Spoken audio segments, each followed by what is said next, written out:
ॐ सहना भवतु सहनौ भुनक्तु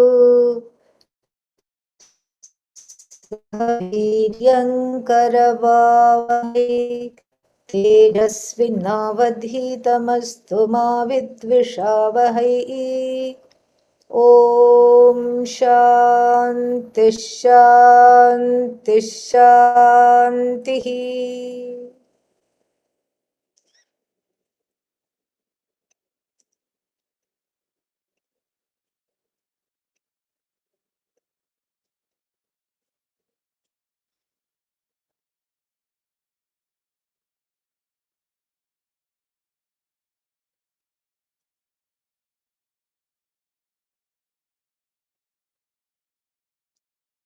श्रीहरिं परमानन्दम् उपदेष्टारमीश्वरम् व्यापकं सर्वलोकानां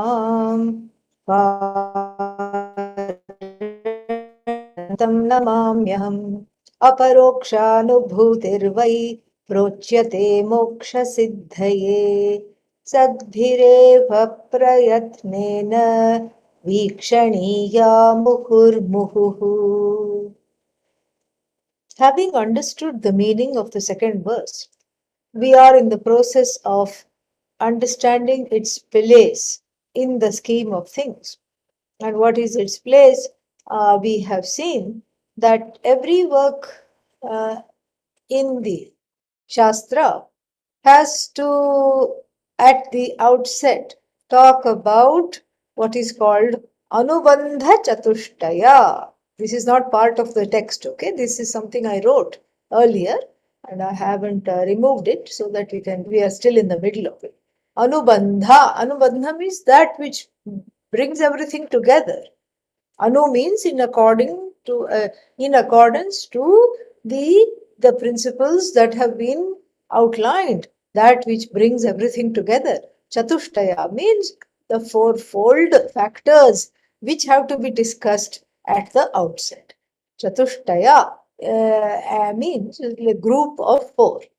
So the group of the fourfold things that need to be discussed right at the outset before we plan any kind of a work. This is true even in a novel also, unless of course it's a mystery novel. So not so much fiction, but even any other work that you are writing, then these fourfold in a similar way, maybe not exactly the same, but some things, what this work is about, why I'm writing it, all this is discussed. So now the subject matter is called Vishaya. Here I have put it as V for Vishaya. What is the Vishaya? Aparokshanubhuti. Indeed, why? Aparokshanubhuti is the Vishaya. And why is Aparokshanubhuti the Vishaya? Because that which is Anubhuti Swarupa, that which is in the form of something that is already experienced by me, when? All the time. It is experienced by me all the time. What is that? Myself. That which is experienced by me all the time in the form of myself, yet which I do not know. That is the idea. I do not know this, and this I alone, which is directly experienced by me all the time, and this I has to be understood. Why? The purpose, the prayojana and purpose both start with a P, so we are happy with that. And so, why we have to understand this? Moksha siddhaye, in order to accomplish what is called freedom from longing to belong, longing to do this, longing to do that, freedom from all kinds of nonsensical things which you think make you a fulfilled person, which you think make you some more acceptable, more approvable, more somebody that you'll get more validity, you will get more what is that called, you will get more mm, uh, more love as a result of accomplishing some kind of a pursuit based on validation, seeking validation from yourself and others. This is this is why here this connection to these accomplishments and moksha is being questioned here. Moksha is already your own Swarupa, it is you. It's already what you seek. And that is what has to be understood. So the connection between the Vishaya and the Prayojana, that connection here is called Sambandha. I don't know where to write that, but Sambandha, I will put it here. S for Sambandha. So this Sambandha means the connection. What is the connection between a recipe book and the fulfillment of your hunger? What is the connection? Eat the pages of the recipe book, correct? And then you will feel full. No. What do you have to do with the recipe book? You have to read the recipe, you have to buy the ingredients, and you have to cook in accordance to whatever it is said to do. Whether you have to soak the ingredients first or you have to roast them, fry them, whatever it is that needs to be done. That is the connection. But that's not the connection between the subject matter of this text, which the text itself is called Aparokshanubhuti, the subject matter, the Vishaya, and the purpose, the Prayojana, Moksha Siddhi. It's not that first you have to study and then you have to cook all the ingredients together and simmer on a low flame. No such thing. So, Aparokshanubhuti, the direct experience of myself, indeed is moksha. And so, how do I find that out? By understanding myself. So, the Sambandha is how the Vishaya connects to the Prayojana.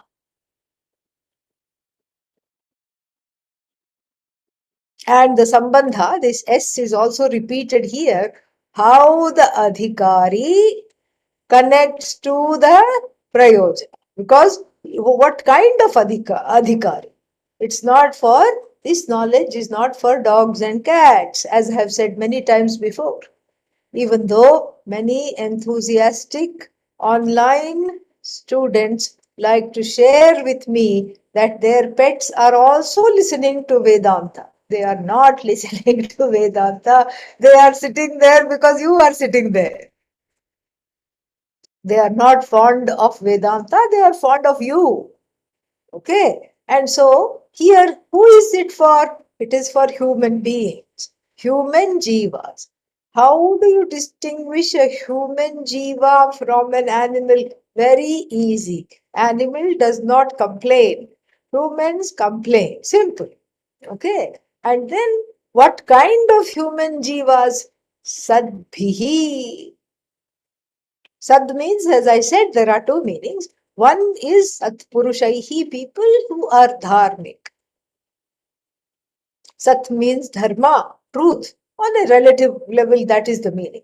So people who are dharmic, people who like to just naturally follow what is correct, what is right, and don't always keep pushing the envelope in the other direction.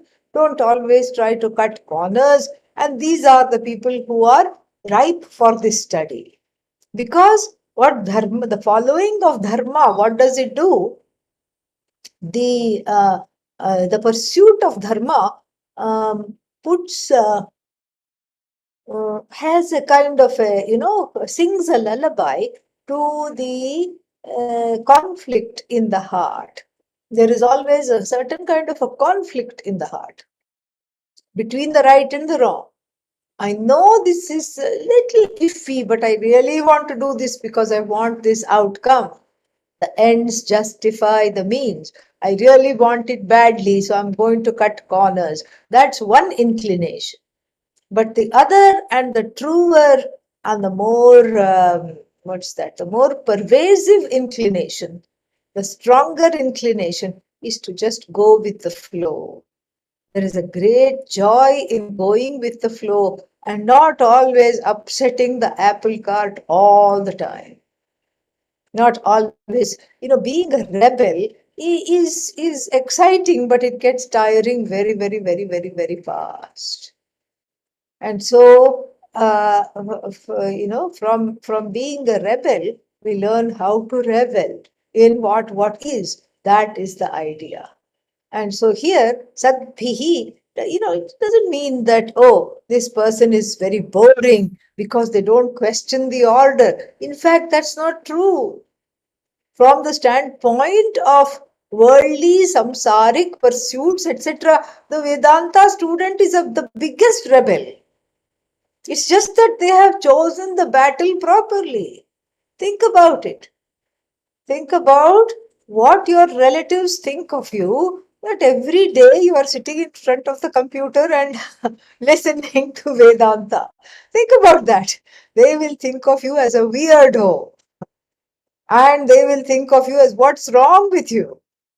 So already you are a rebel.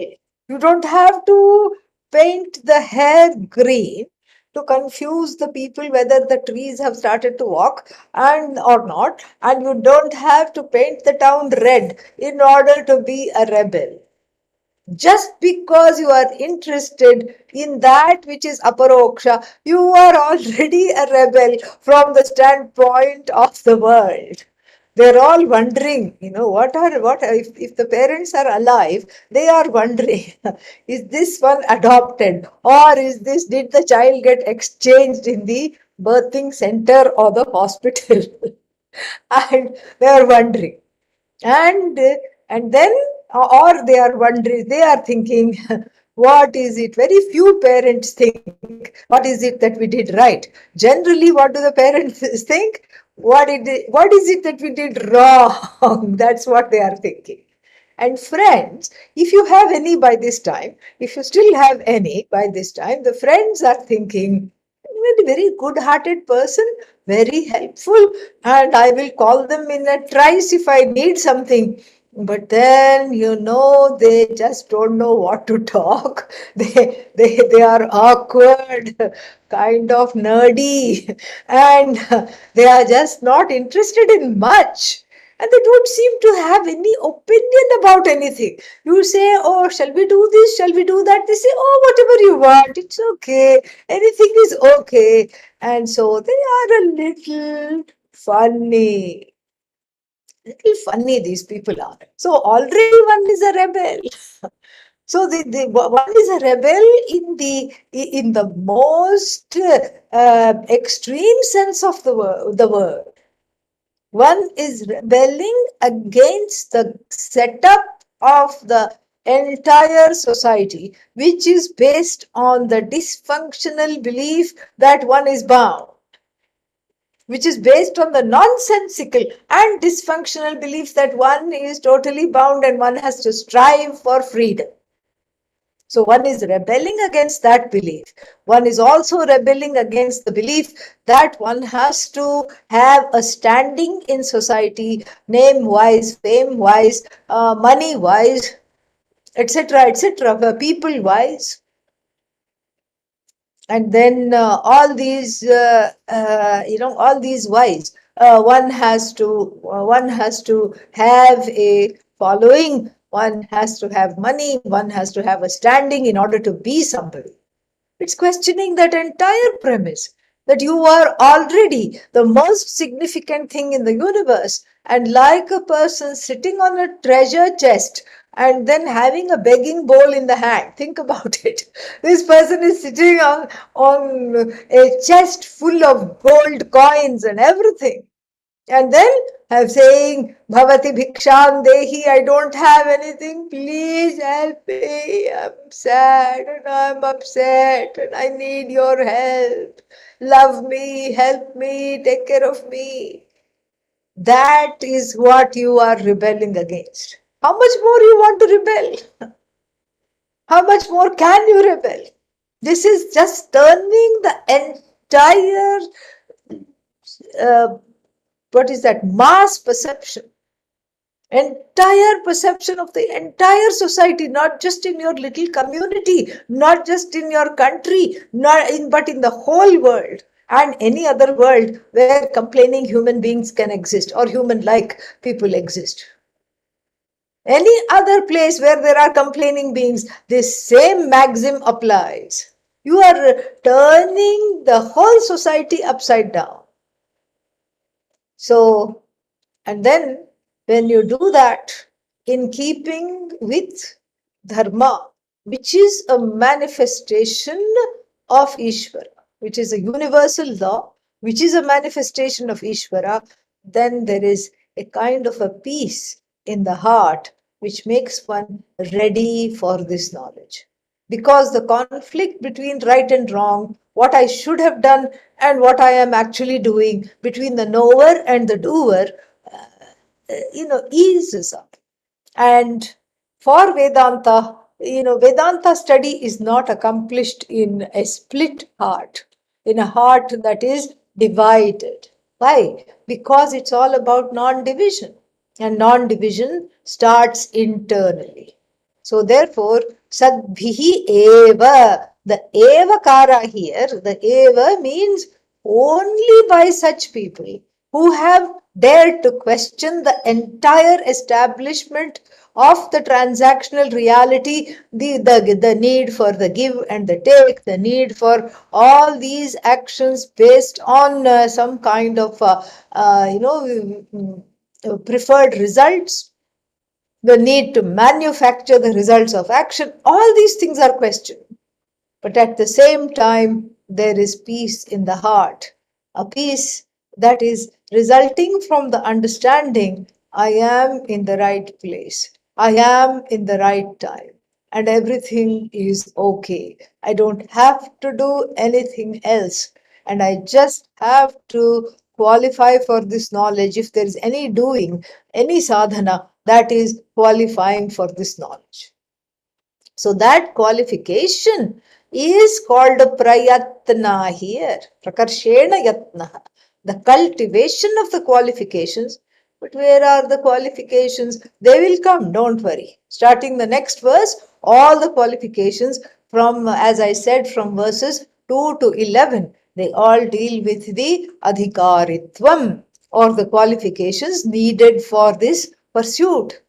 But here they are just talked about, they are alluded to the, alluded by the word prayatna, prayatnena, by the effort, by the right efforts.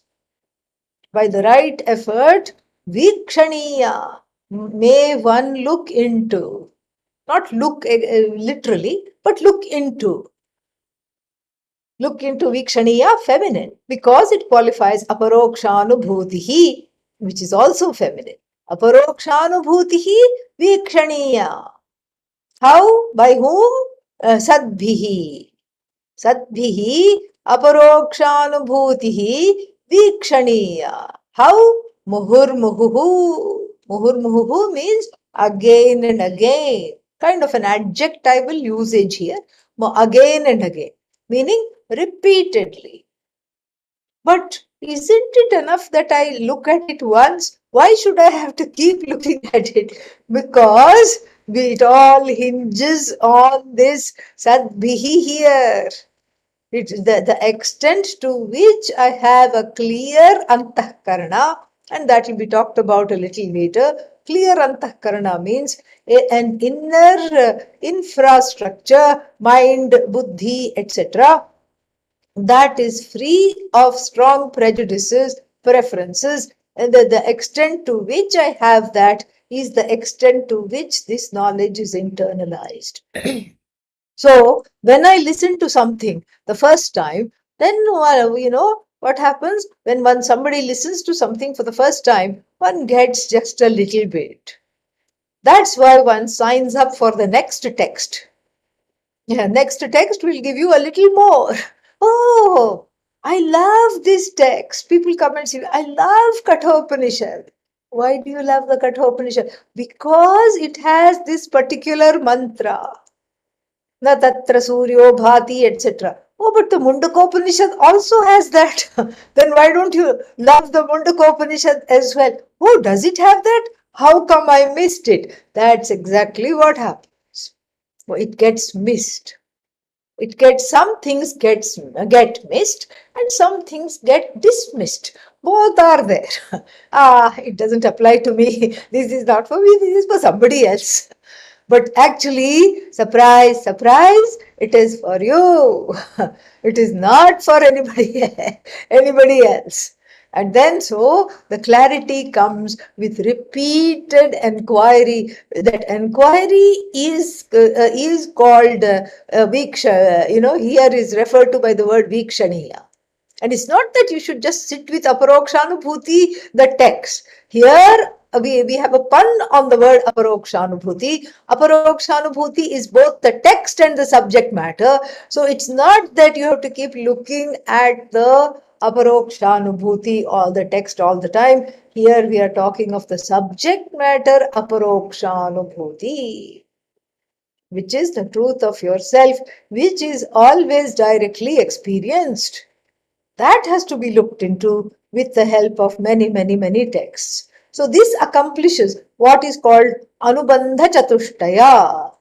So we have Vishaya, Aparokshanubhuti, the subject matter is the title. We saw that. And then the Prayojana, the purpose is not to, kill time during the day or the evening. It's not to make friends and influence people. It is for letting go of the notion I am incomplete and I am subject to self-loath. That is the sole purpose of this study, is to emerge from the quicksand of fear, sorrow, and other limitations, notions of limitations. These limitations are notional. So samsara is notional, not oceanic. So the samsara is not oceanic, it is notional. Even though we say ocean of samsara, that is more of a metaphor. Okay, so this is the purpose, prayojana. Then who are the people? What is the audience? Here is another synergy here. A for adhikari, A for audience. So who is the audience here? The persons who have given up the penchant of wanting to make a statement somehow or somewhere by cutting corners in society, cutting corners and practicing himsa. Himsa means hurting people, hurting animals, all these things. So, in fact, in the Kathopanishad, there is a sentence, there is a verse. Na avirataha dushcharitat deyam idam. Avirataha means the one who has not, there is, for the one for whom there is no cessation. Cessation from what? Dushcharita, wrongdoing. Do not give this knowledge to the one who is not free from wrongdoing, because there is a split in the heart. There is a terrible chasm between the knower, the one who knows this is wrong. It's not that they don't know that it is wrong. Oh, but what if they don't know? If they don't know, then they would not be waiting till no cameras are in place to do their dirty deeds. They're looking to see where the cameras are not there. They're looking to see when it is the cover of the night. Why are they doing that? That means they know that what they are doing is wrong. It will get them into trouble. And so this is why the person here has left that, has left trying to fulfill their desires no matter at what cost. So by such people, may muhurmuhu means may it be looked into repeatedly, means may they come into may they be blessed with a committed pursuit. One must not become a kadachit kaha. Kadachit kaha means kabhi kabhi wala. Sometimes once in a while I get a desire for Vedanta. That's not going to do it. Because the thick forest of wrong ideas about the self has been very carefully cultivated throughout many lives, and takes a different kind of an infrastructure, and so to drop that thicket of ragadveshas takes some time, and so for that it is suggested that one may have a committed pursuit. This verse also serves as a blessing, meaning, may all the people listening to it, for all the people listening to it, may we wish, the author seems to be saying, a successful completion of their pursuit. First, a successful completion of Aparokshanubhuti, the text. Usually, what happens? New text means, oh, there is a soda can enthusiasm. Immediately, everybody wants to study. And then what? Next week also it's there. Oh, next week also it's there. And so then the bubbles fizz out. The interest wanes. And then the interest drops. When the interest drops, the person also drops out in this case. And so that is a natural tendency. And why is it a natural tendency? Because this means that the habitual orientations from many lifetimes ago, and including this lifetime also, come in the way of making oneself ready for this knowledge. That's why this is in the form of a blessing. May there be no recidivism on my part. May I not give up on this knowledge, because it is certainly not giving up on me. May I always be in a place where I am teachable. That is actually a blessing here. So the author gives a blessing for the completion of the text and for the completion of the pursuit of the adhikari. Because without adhikari, there is no Vedanta. Who is Vedanta for? Vedanta is for you. And so, therefore, may you get the full benefit of the teaching. Okay, yeah. So let's go to the next verse. With these words, so we have Anubandha Chatushtaya, the purpose, etc. is all given. All right, then, next verse. Swavarnashrama dharmena tapasa haritoshanat. Swavarnashrama dharmena tapasa haritoshanat. साधनं प्रभवेत् पुंसां वैराग्यादिचतुष्टयम् साधनं प्रभवेत् पुंसां वैराग्यादिचतुष्टयम्. So here we have one kind of chatushtaya, which is called Anubandha Chatushtaya. And here we have another kind of a chatushtaya called sadhana chatushtaya. Sadhana, practice. So the fourfold practice that leads to one becoming a proper adhikari. How to become a satpurusha. How to become somebody who has the desire for this knowledge and who has no penchant for just crossing the rules of society all the time.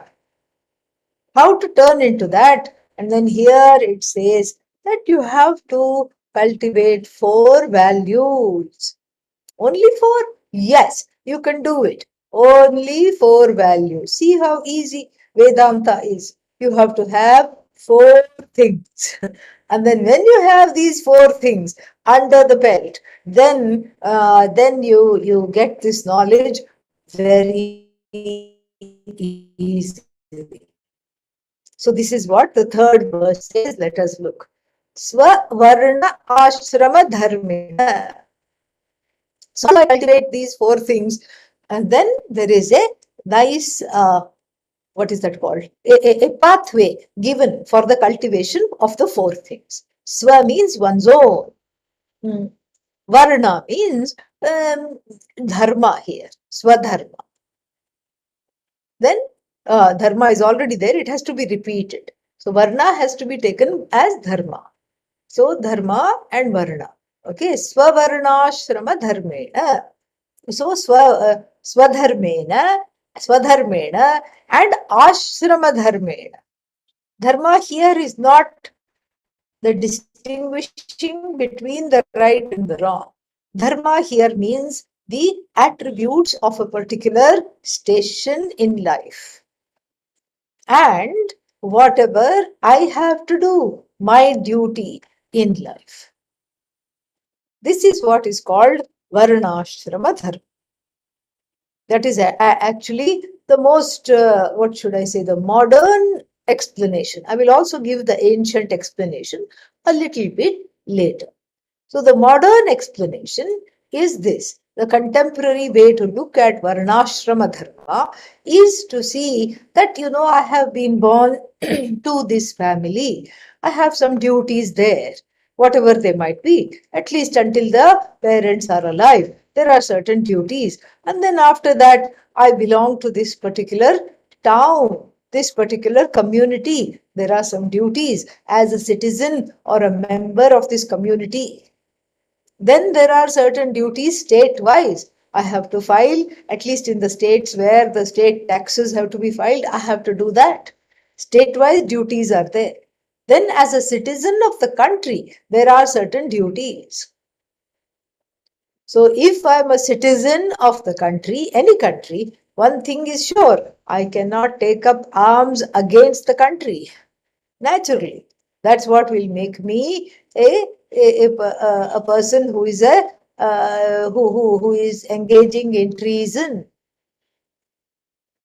So there are duties all the way from family, society, all the way to the country, and even internationally as a global citizen, there are certain duties towards the planet, towards the conserving ecology. That's why I don't, people don't brush the teeth while leaving the water running. And even though you say, oh, it just rained yesterday, that's not what it's about. It's about conserving resources and all these things. And so this is what is Swadharma. And the Swadharma is different also. This is common Swadharma. And then there are different Swadharmas based on one's whatever one has to give to the society, based on the potential contributions. Somebody who is very good, in a playing a musical instrument. Let's say they are artistic, they're very good in music. But then if you drag them and then make them sit in an engineering college classroom, they will just be miserable because that's not where their talents lie. This is again another aspect of Swadharma. That's not where their talents lie. Poor things. You just put them in a classroom. And what do they want to do? They want to just be, they just want to be expressing their talents differently. You cannot decide, oh, what's the future in this? You go here, go there. You cannot decide because that's where their talents are. That's where their inclination is. And so this way, this is what is called Swadharma. And same thing, the person also. Sometimes the person wants to dance. Person wants to be a dancer. Or let's say the person is good at dancing, but then goes and practices something else, which is okay, nothing wrong in that. But still, whatever you practice, whatever is earning your livelihood must be in keeping with your talents. Otherwise, frustration results. There is no job satisfaction.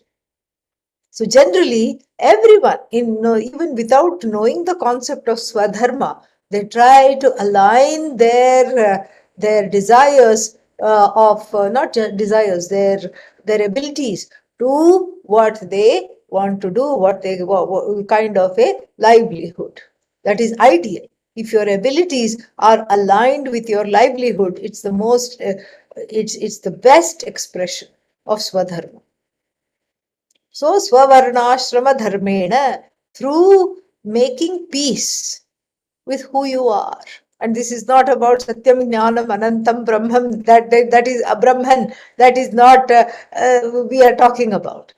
We are not talking of the essential nature, Swarupa Lakshana of oneself. That is unvarying. We are talking about the iteration of this Satchidananda in this particular body, mind, sense complex. The body is given for a reason. The mind is given for a reason. A particular iteration is given for a reason. And how to work with that? How to work with my talents? How to make peace with what is? How to make peace with the upadhi? That is what is really at stake here. Because otherwise, one is constantly, at loggerheads with oneself. This is another kind of a split. And so one strives, if there is any striving in Vedanta, it is the striving to bring this all together. It is to let things be. And this we know in India, how to let things be. Although now, because of globalization and everything, that is also changing a lot. But generally, because of this teaching, we knew how to let things be. Let it be, let it be, let it be. Let it go, let it go, let it go. That is really what this is all about. Let it go. Let it be. Let it just be how it is.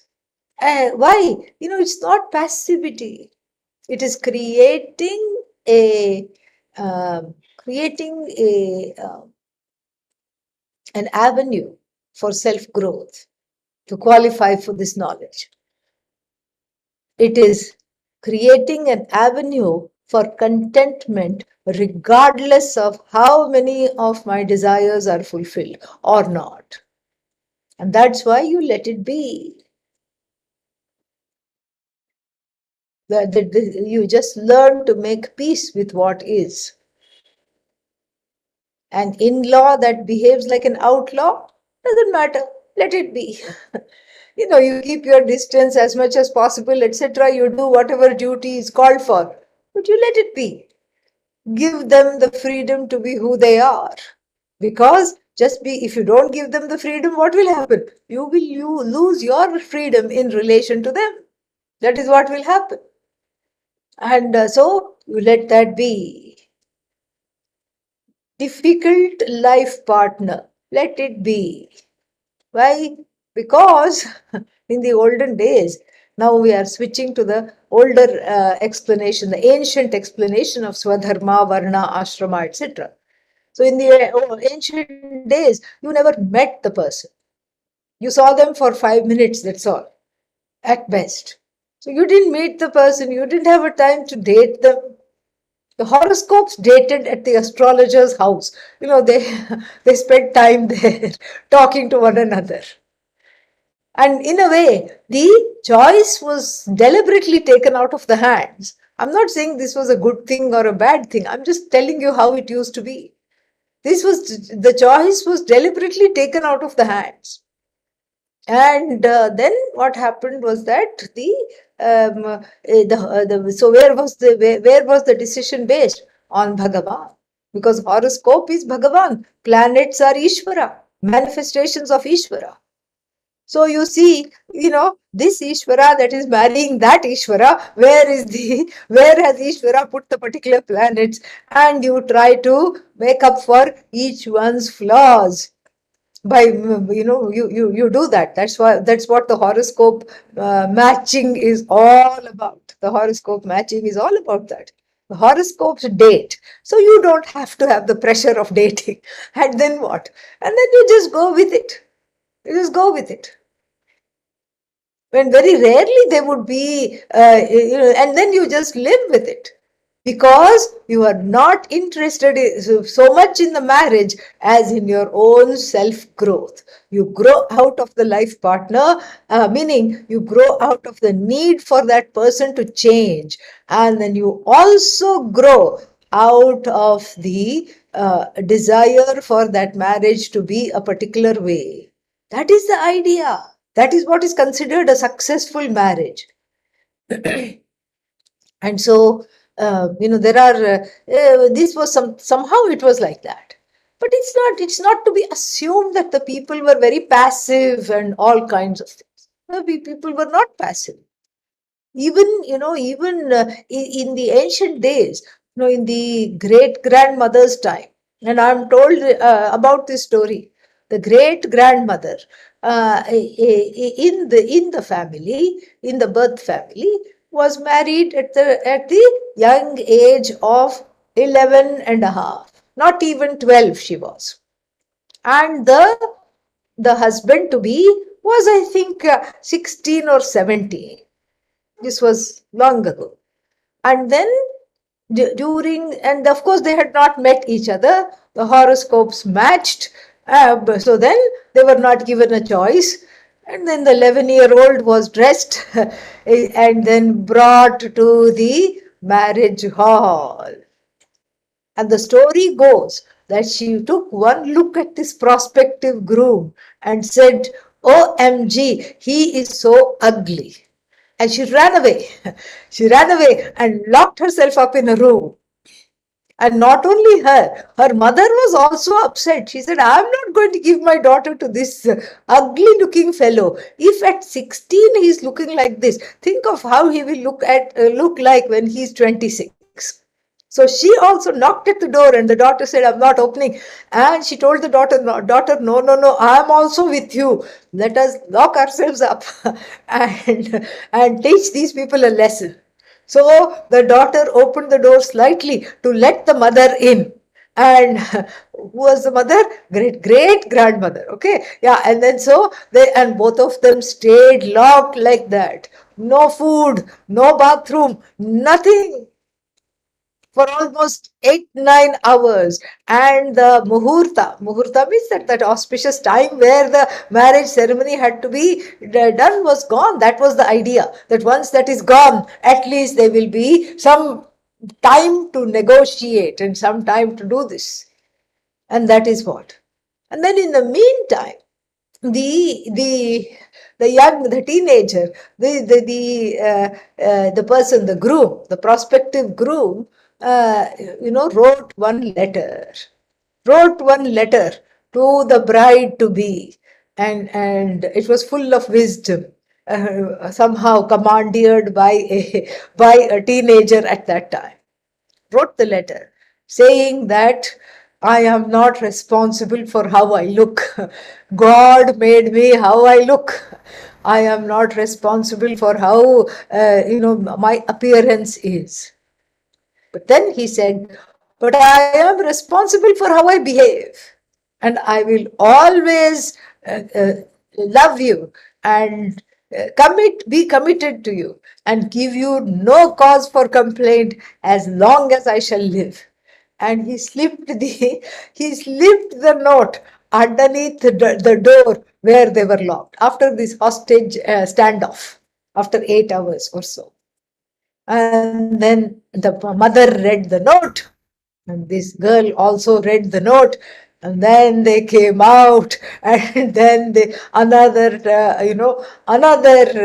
muhurta was fortunately available in 3-4 days time, and then the marriage was performed, the ceremony was performed. And so then this boy, this teenager, kept his commitment lifelong, gave her no cause for complaint. This is what the story that is told.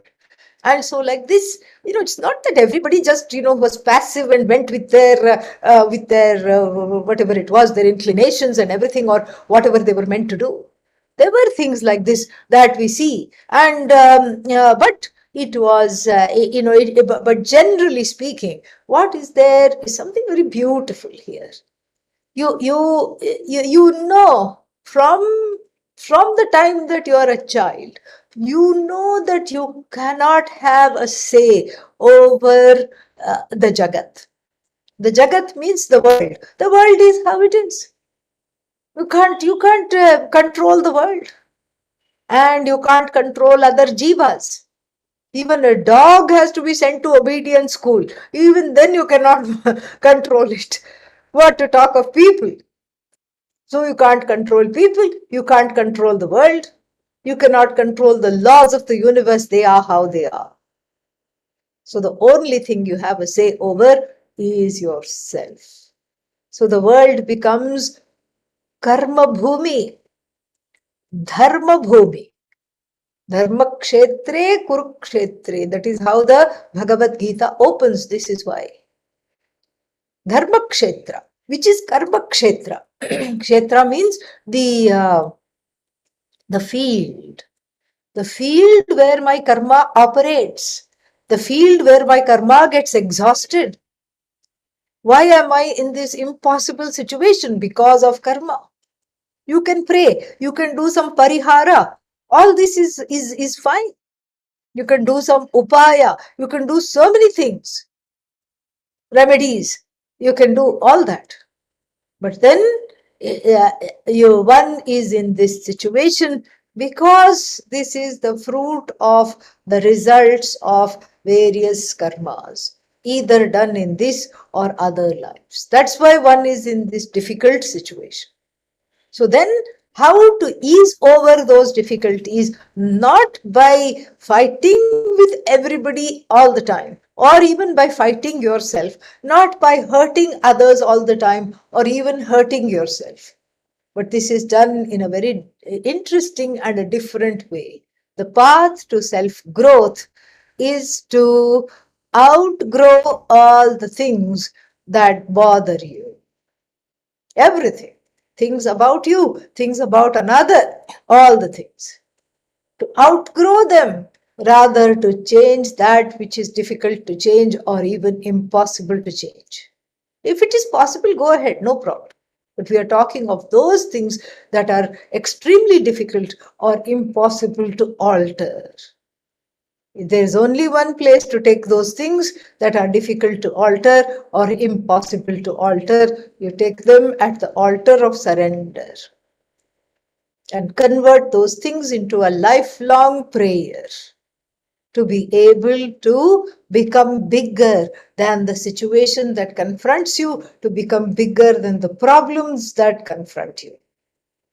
That is what is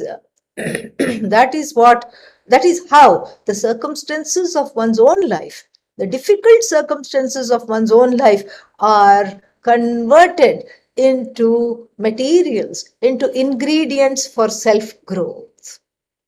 They are converted into ingredients for self growth. Very, very beautiful. And that's why in India it is not apathy. It is not apathy. It is just that, okay, it doesn't matter. Why? Because there is something else that is much more important which matters. Unfortunately, in contemporary India, what we are in touch with is the apathy. The other part is kind of difficult because this knowledge is not very popular. This knowledge is not very well known. So they have mastered the lifestyle. Oh, nothing matters, nothing matters. But then why does it not matter is not connected to properly.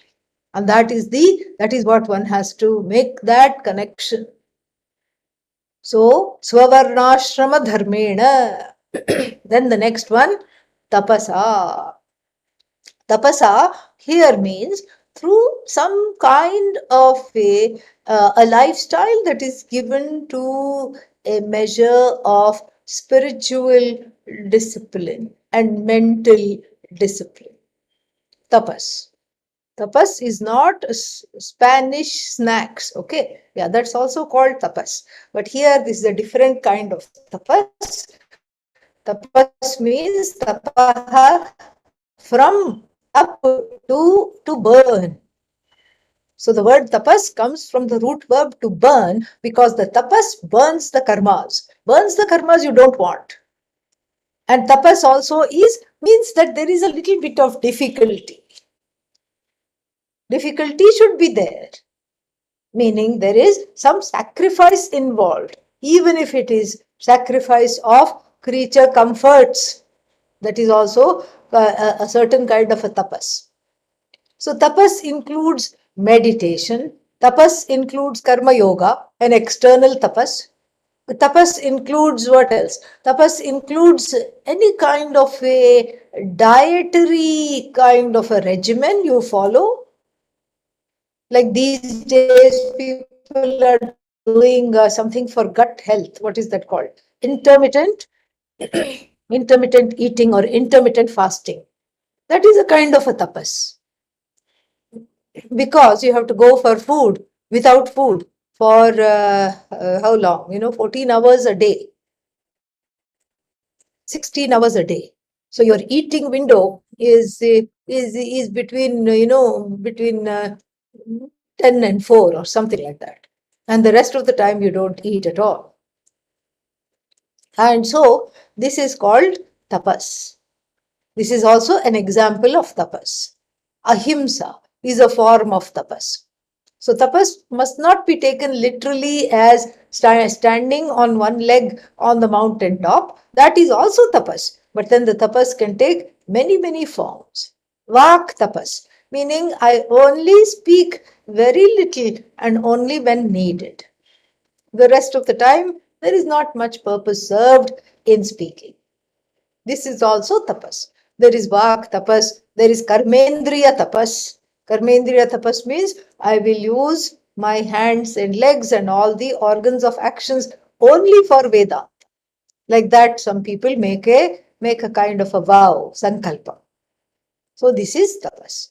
So how do you gain the fourfold qualifications is what is being talked about here. So one way we saw is swavarnashrama dharmena. We have seen this in detail.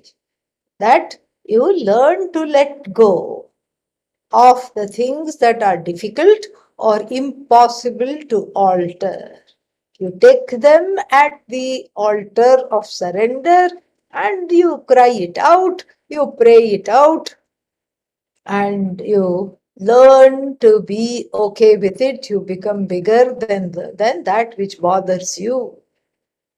And here we are not talking of oppressive situations from which you have to run a mile away. That is not what is being talked about. We are talking about things that that things that one cannot escape in certain ways.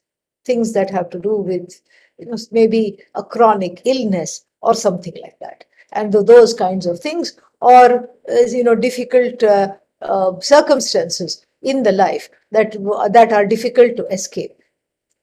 So this is, as I said, this is not passivity or being a doormat to exploitation. That is not how this should be interpreted.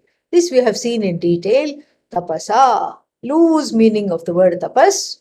Any kind of mental, emotional, spiritual discipline for the sake of gaining these qualifications for knowledge. And then finally, Haritoshanat, from tush to propitiate. Tush to be contented, tush to propitiate. Toshanam, propitiation. Abstract noun of tush. Toshanam, propitiation. Of who? Of what? Hari. Which Hari? The same Hari that was here. Sri Harim Paramanandam. Same Hari. Here Hari means Ishvara, the one who takes away all that I do not want. That is the definition of Ishvara. And here it is not Hari. Hari is often used for Vishnu. It's not Vishnu. It is not any, but it can be, but it is not. It can be any kind of, however you look at the cause of the universe, however you adore the cause of the universe, however you connect to the cause of the universe, by whatever name you give to that cause of the universe. That is called Hari here. It can also be one's Guru. to whom you have a worshipful attitude. That's also okay. So then Haritoshanat means propitiation of the cause of the universe. Now, if we are talking about Ishvara, then a very important question arises. Why does Ishvara need to be propitiated?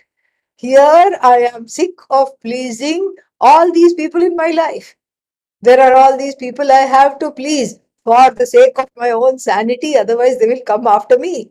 I have to do this for this one, I have to do that for this one. There are million responsibilities at work and at home, and here now I have to worry about pleasing one more person, Bhagavan. At least until now, I thought that I don't have to please one entity in the universe, that is Bhagavan. Now, if I have to please Bhagavan also, where will I go? So again, it's not taken literally. Toshana here is not to be taken literally. Propitiation here doesn't mean making Ishvara happy. Because if you have an Ishvara that needs to be made happy, then we can kiss this knowledge goodbye. Because this knowledge says you are of the nature of Ishvara who is always happy. And so therefore that doesn't make any sense at all. May as well wish this knowledge goodbye. So therefore here propitiation has to be taken as prayerfulness, awareness. I invite Ishvara awareness into my life. That is Haritosha. It's not that, that this is a commandment to keep thinking of God. How will you think of God? Think of God all the time. People say this. Even these, people who give discourses, spiritual discourses, say, think of God. Of means what? That God which is so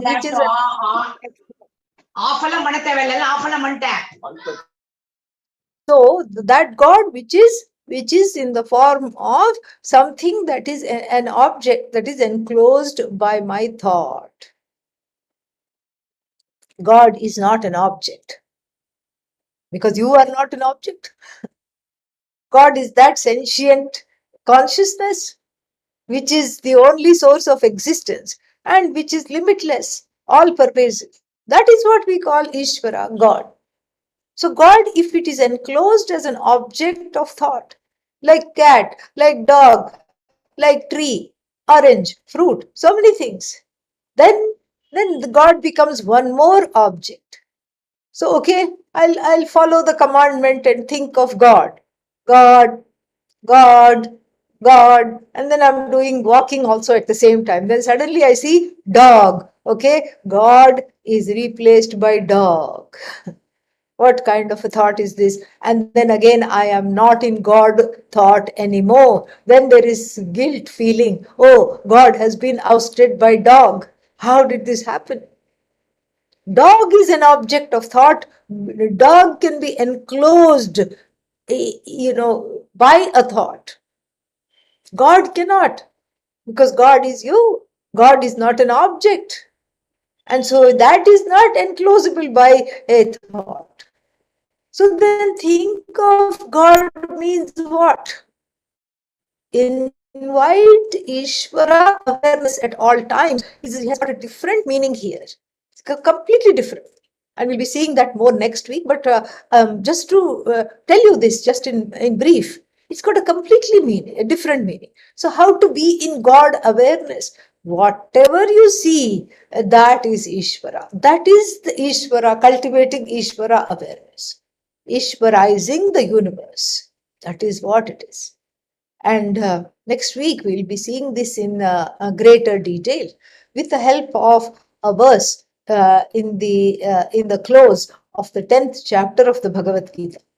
Manmanabhava madbhaktaha madhyaji mam namaskuru. And the very beautiful verse. Manmanabhava, be the one whose mind is totally in me, with me.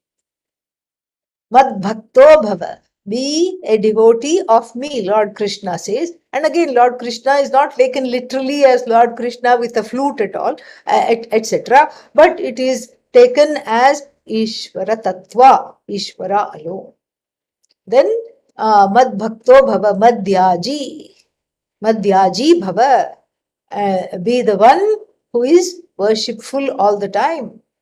And so, and then finally, Mam Namaskuru. Be the one who is doing namaskara to me all the time. And so, how to do that? How to get to the place of having, of cultivating Ishvara awareness and inviting Ishvara awareness into our lives? Very important topic we will see in the next class. Om Purnamadav Purnamidam Purnat Purnamudachyate पूर्णस्य पूर्णमादाय पूर्णमेवावशिष्यते ओम शांति शांति शांति हरि ओम श्री गुरुभ्यो नमः हरि ओम